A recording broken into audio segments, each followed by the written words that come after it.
ഈ 70 കൊല്ലം കൊണ്ട് നോമ്പ് പിടിക്കുന്ന സഹോദരങ്ങൾക്ക് 70 വർഷം മുമ്പ് നോമ്പ് പിടിക്കുമ്പോഴുണ്ടായിരുന്ന ആ അവസ്ഥയേക്കാൾ തഖ്വയുടെ വിധാനം വർദ്ധിച്ചു വന്നിട്ടുണ്ടോ?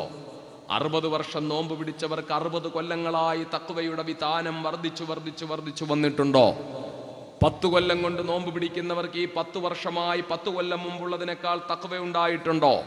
ഈ വിശുദ്ധ റമദാൻ മാസത്തിന്റെ 1-ാമത്തെ രാവിൽ എനിക്കും നിങ്ങൾക്കും ഉണ്ടായിരുന്ന തഖ്വയേക്കാൾ 17-ാമത്തെ രാവായപ്പോൾ തഖ്വ വർദ്ധിച്ചിട്ടുണ്ടോ? എന്റെയും നിങ്ങളുടെയും വാരിയെല്ലുകൊണ്ട് മൂടപ്പെട്ടിരിക്കുന്ന ഹൃദയത്തിന്റെ അന്തരാളങ്ങളിൽ തഖ്വയുടെ ചൈതന്യത്തിന്റെ ആ മുത്തുമണികൾ, ആ ചൈതന്യത്തിന്റെ ആ പ്രോജ്വലമായ പ്രഭാപൂരം ഉണ്ടായിട്ടുണ്ടോ? വളരെ ഗൗരവമായി നാം വിലയിരുത്തണം. ഞാനും നിങ്ങളും സ്വയം ചോദിക്കുക. റമദാൻ ആരംഭിച്ചതിന് ശേഷം ഇന്ന് വരെയുള്ള 17 ദിവസം നോക്കുമ്പോൾ 17 ദിവസത്തിന് മുമ്പുണ്ടായിരുന്ന ആ അവസ്ഥയിൽ നിന്ന് വ്യത്യസ്തമായി ഇപ്പൊ നല്ല തഖ്വയുള്ള ഒരവസ്ഥയിലേക്ക് നാം എത്തിയിട്ടുണ്ടോ? അങ്ങനെ എത്തിയെങ്കിൽ നമ്മുടെ നോമ്പ് സഫലമായി, നമ്മുടെ അധ്വാനം സഫലമായി, നമ്മുടെ പട്ടിണി സഫലമായി, നമ്മുടെ ദാഹം സഫലമായി, നമ്മുടെ ഉറക്കമൊഴിയൽ സഫലമായി. അതുണ്ടായിട്ടില്ല എങ്കിൽ, തഖ്വ വർദ്ധിച്ചിട്ടില്ല എങ്കിൽ നമ്മുടെ അധ്വാനം വിഫലമായി, നമ്മുടെ ഉറക്കമൊഴിയൽ വിഫലമായി, നാം പട്ടിണി നിൽക്കുന്നത് വിഫലമാണ്, നാം വെള്ളം ഉപേക്ഷിക്കുന്നത് വിഫലമാണ്, നാം ബുദ്ധിമുട്ടുകൾ സഹിക്കുന്നത് വിഫലമാണ്.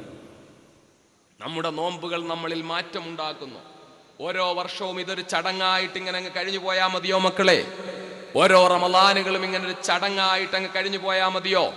ഓരോ തറാവീഹ് നമസ്കാരങ്ങളും ഒരു എക്സർസൈസ് പോലെ, ഒരു 1/4 മണിക്കൂർ കൊണ്ട് ആരോടോ പക തീർക്കുന്നത് പോലെ കുനിഞ്ഞും നിവർന്നും ഒരു 20 റക്അത്ത് അങ്ങ് ചെയ്തു തീർത്ത് ആരോടോ ഉള്ള പക വീട്ടല് പോലെ നാം അങ്ങ് നിസ്കരിച്ച് തീർത്താൽ മതിയോ? അതേ നമസ്കാരം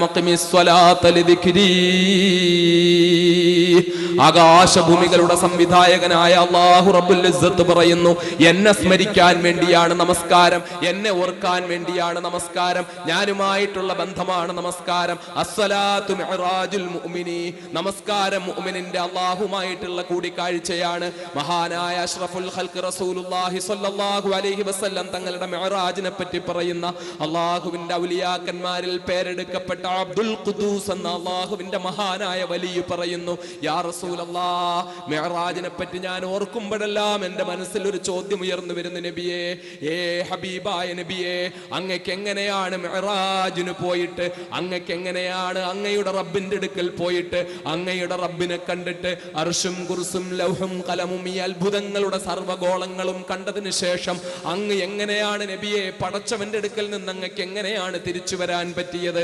അങ്ങക്ക് എങ്ങനെയാ റബ്ബിന്റെ അടുക്കൽ നിന്ന് വരാൻ പറ്റിയത്? അല്ലാഹയെ കണ്ടിട്ട് പിന്നെ തിരിച്ചു വരാൻ പറ്റുമോ? അള്ളാഹുവിന്റെ മുന്നിൽ നിന്ന് എങ്ങനെ